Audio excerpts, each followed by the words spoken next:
Have you ever wondered about socio-emotional development of the preschooler? Well, that's exactly what I here to explain today. Good day everyone, I am Lara Babel and I'm the reporter for today. I hope you learned something new about my report, titled The Socio-Emotional Development of the Preschooler. I have here the quote of Maria Montessori. One test of the correctness of educational procedure is the happiness of the child. Meaning to say, if the methods of teach is right, the child will naturally be happy and interested. If the method of teaching is probably wrong, the child or the children will unhappy because happiness is the proof if it works. Before we start, allow me to read the objectives of my report. At the end of the lesson, students should be able to trace their own crisis of initiative versus guilt during their preschool years. Second, identify how preschoolers develop their self-esteem. Third, differentiate stages of play. Last, evaluate the different caregiving styles. Before anything else, what do you mean socio-emotional development? Socio-emotional development provides the preschooler a sense of who they are in the world. It is also the child's ability to understand the feelings of others and also controlling their own feelings and behavior. In short, socio-emotional development is a process which children acquire the capacity to understand, experience, and express, and also manage emotion, and also develop a meaningful relationship to others.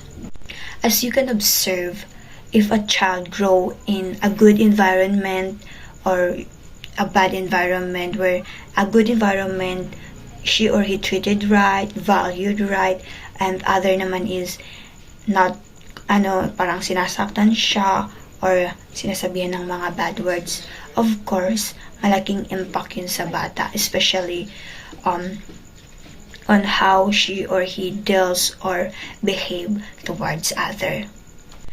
Attending preschool is more like socialization than formal academic learning. At that age, hindi sila excited academically. Mas excited sila to meet other people, to have friends, to explore new environment, because preschoolers now discovers their new rules outside their home, and they become interested to assert themselves as they relate with other people. Now, we have Erik Erikson Psychological Development, the crisis of initiative versus guilt. Crisis, it is a unique development task or challenge to be confronted and completed. In crisis, ito yung mga challenge na kailangan nilang isolve sa stage na to. For example, kailangan matutunan ng bata magsimula ng sarili niyang laro or gawain. Initiative is the capability to devise actions or projects, confidence, and believe that it is okay to do so soon, even with the risk of failure or making mistakes. In initiative, ito yung kakayahan na magplano at magsimula ng sariling action kahit may chance na magkamali siya. So, for example, gusto niyang magtayo ng bahay-bahayan gamit yung unan. Sinubukan niya, pero yung design is hindi perfect. Sa guilt naman, ito yung pakiramdam na mali or masama yung ginawa niyang pag-i-initiate or pag-i-explore. Like for example, sinaway siya ng magulang niya dahil ginulo niya yung gamit. Kaya naramdaman niya na masama yung or parang mali yung ginawa niyang plano. As you can see, the initiative versus guilt. Sa initiative, sinasabi ng bata na, "Oh mom, I poured my own juice." So, may kakayahan siya na magsarili. Unlike sa guilt, ito naman yung pakiramdam na mali or masama yung ginawa niya. So parang nagsusorry siya. Ganun. That's why it is important to support them for developing initiative at hindi sila masyadong ma-overwhelm sa guilt.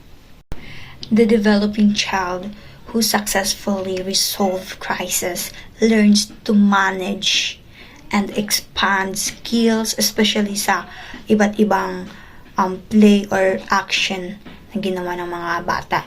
And also, pwede siyang mag-lead sa isang grupo or mag-follow.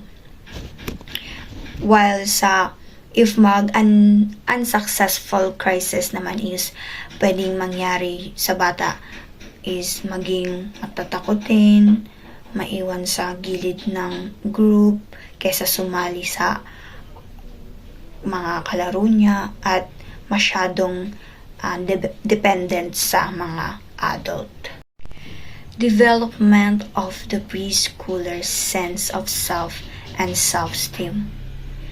Sa self-esteem, ito yung judgment or pagtingin sa sarili mo. Preschoolers learn self-esteem through developing First, the sense of trust.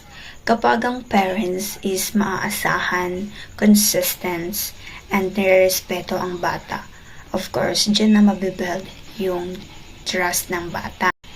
Second is sense of independence. Sa sense of independence naman, ito yung binibigyan ng pagkakataon ng bata na pumili, tumulong, or magdesisyon ng sarili niyang problem. Third, sa sense of initiative. Kapag hinahayaan ng bata na mag-explore, magdesisyon, or magsimula ng sarili niyang activities or laro. Like for example, hinahayaan mong magplano siya ng laro together with his or her friends. That's the sense of initiative. If manurture lahat ng sense na to, tataas ang self-esteem ng isang bata. So let's have now the 6 stages of play by Mildred Parents. So before we proceed to these 6 stages of play, what is your definition of play? For me, play is activity done for enjoyment rather than for serious or practical purposes. That's my definition of play. Parents' stage of social play, we have first unoccupied play. The child is not playing or watching anyone or anything in particular. They might stand or sit and just do nothing. In the first stage of play, parang walang ginagawa ang bata. Like, parang nag-iisip siya kung anong gagawin niya. Tinititigan lang niya yung laruan niya. Ganun ang first stage of play. Second is the solitary play. The child plays alone. No connection or conversation is made with anyone nearby. Sa solitary play naman is nagpe-play siya. Naglalaro siya mag-isa, walang pakialam sa iba. That's the solitary play. Third, onlooker play. The child spends most of their time watching others play. They might talk to other players but will not engage in the actual play. The third stage is the onlooker play. Sa onlooker play naman, ito yung parang nakatitig lang siya sa mga naglalaro. Like, andun lang siya sa gilid ng mga naglalaro na bata. That's onlooker play. The parallel play, the child plays alone but with toys that are shared with others. The child plays beside other children but communication might be limited or not at all. Sa parallel play, magkatabi sila naglalaro. Halimbawa, magkatabi sila naglalaro sa floor, pero magkaiba yung nilalaro nila. Like for example, yung isang bata is naglalaro ng car.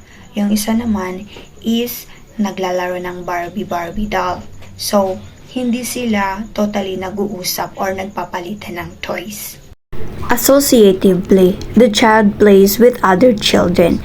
The play is not coordinated. They may talk and share toys but they are still independent players. Fourth, In associative play naman, in short, naglalaro sila magkasama, pero they have a different goal. Like for instance, nag-play sila ng clay. So, lahat sila nagpe-play ng clay, pero may different goal sila. So, paano ilaruin yung clay na yon? That's the associative play.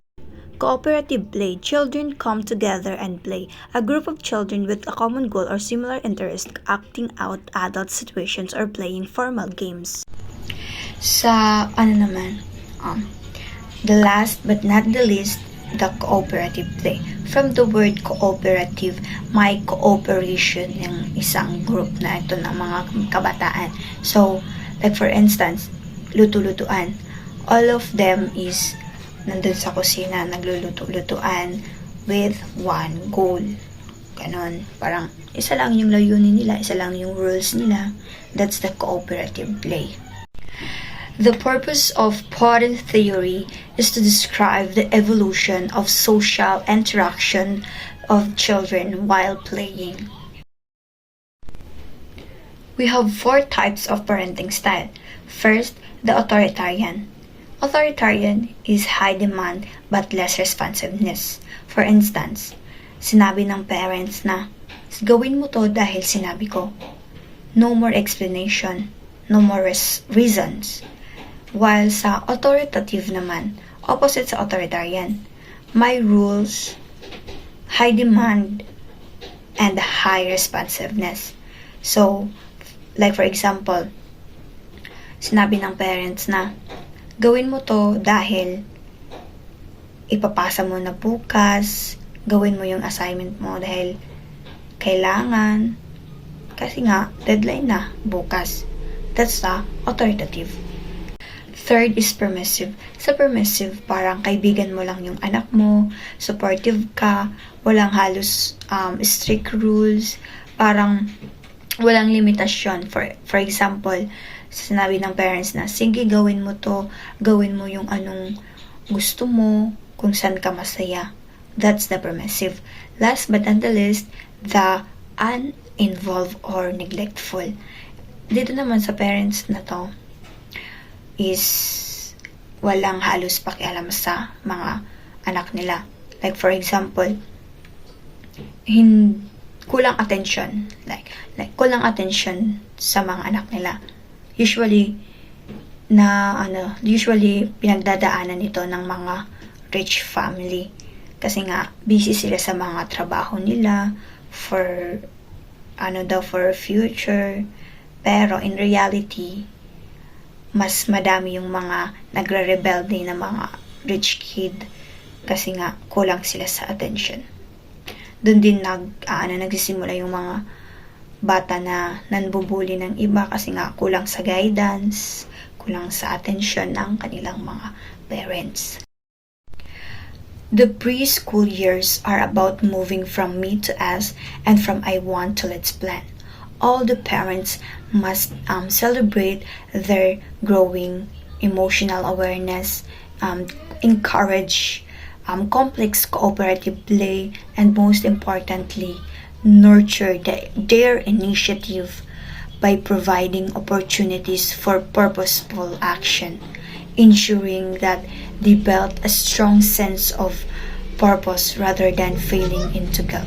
It is important because this development influences the self-confidence of a child and to their ability to develop meaningful relationship with others and sense of value to those around them. Arigatou gozaimasu.